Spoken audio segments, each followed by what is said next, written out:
CM Punk's first big feud in WWE could be underway, so we'll see what's new there. We'll also check out what's going on with Nikki Cross, Cody Rhodes, and much more. Starting things off with CM Punk and what appears to be his immediate direction. So it looks like Punk may go through a little similar route to Randy Orton, in terms of the WWE general managers fighting to have him on their shows exclusively. Nick Aldis just signed Randy Orton to an exclusive Smackdown deal. So he's probably feeling good about himself and his chances of doubling down and signing CM Punk to Smackdown as well. But from a logical and booking perspective, it doesn't really make much sense to have CM Punk signed to SmackDown right now. SmackDown is already loaded with Roman Reigns, Bobby Lashley, Kevin Owens, AJ Styles, and now even Randy Orton. So it would probably make the most sense to keep CM Punk signed exclusively on Raw, just to balance out the star power in WWE. And they already basically teased this being the case. Adam Pearce told Seth Rollins on the December 4th edition of Raw that he would be inviting CM Punk to Raw and trying to sign him to an exclusive Raw deal. Adam Pearce wanted to tell Seth Rollins about the decision right away, obviously because of the way Seth reacted to CM Punk at Survivor Series, and the way he spoke about Punk in the days after his return. He just wanted to give Rollins the heads up, so that he won't be so surprised when Punk shows up next week. Seth Rollins laughed at what Adam Pearce said and told him that he doesn't want to hear a thing when Punk shows his true colors, and this whole thing blows up in everyone's face. So considering how SmackDown just landed Randy Orton, and how the world title scene over there is about to be crowded with Roman versus Randy, it seems like all signs are pointing towards Raw landing CM Punk to be a full-time member of the show. And considering how they've been teasing Rollins versus Punk literally since the night of Punk's return at Survivor Series, fans are wondering if that program could be starting either immediately or during WrestleMania season. You had that big direction from Seth towards Punk at Survivor Series, Seth trashing Punk a night after that during a live event, and then the both of them referencing each other during the Raw after Survivor Series. And now obviously we saw Adam Pearce informing Seth Rollins about his plans to sign CM Punk.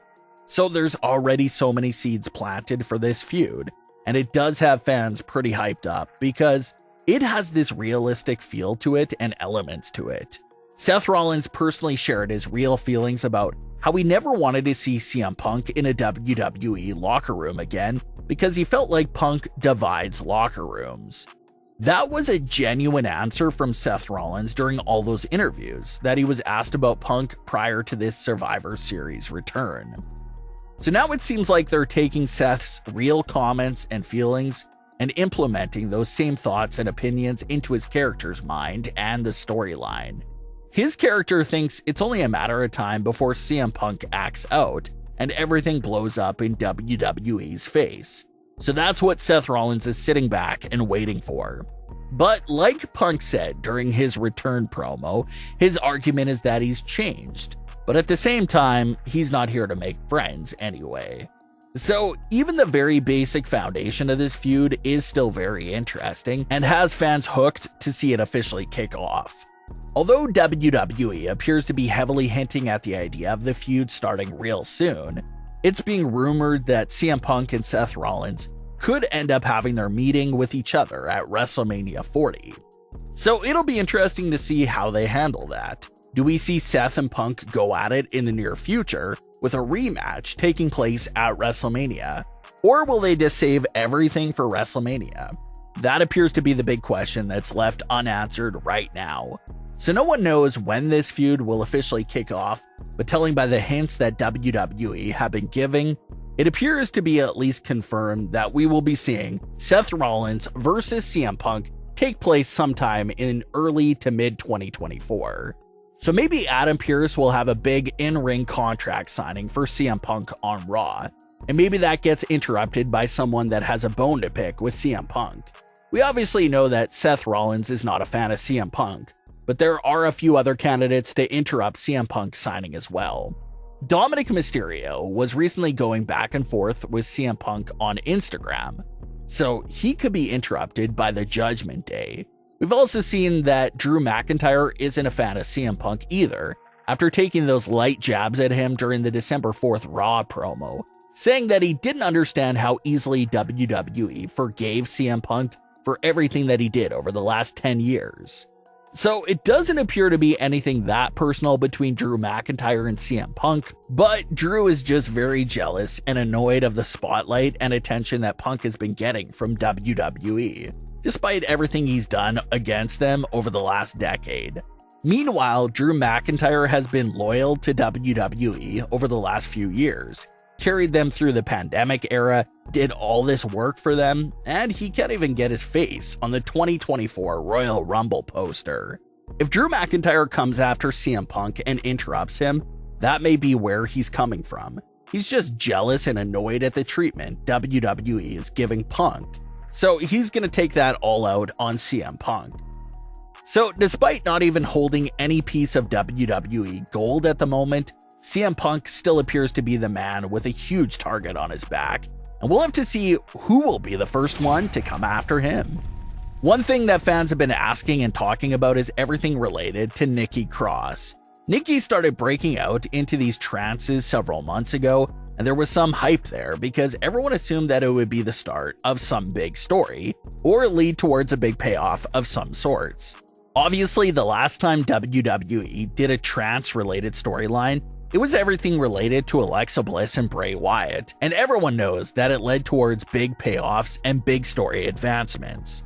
So that was the kind of expectations that fans had for Nikki's story, but after weeks and now months of waiting, there doesn't appear to be any story there at all. Nikki Cross did appear on the December 4th edition of Raw in the background of a segment, doing her usual scary gestures, but there still doesn't appear to be any payoff in sight. There's not even any reports or rumors on what this direction of Nikki Cross is even about.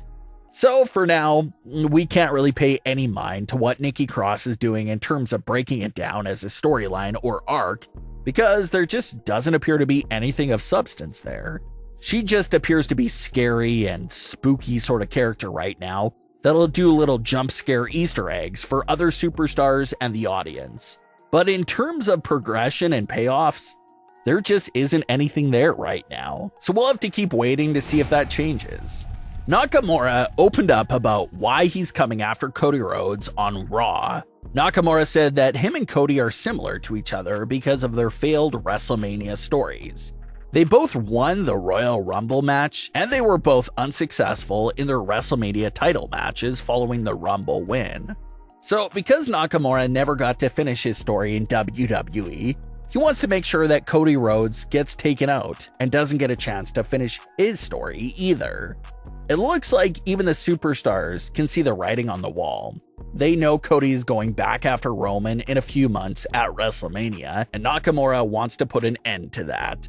So we'll see how Cody manages with that. But what are your thoughts on today's stories? Leave your comments below.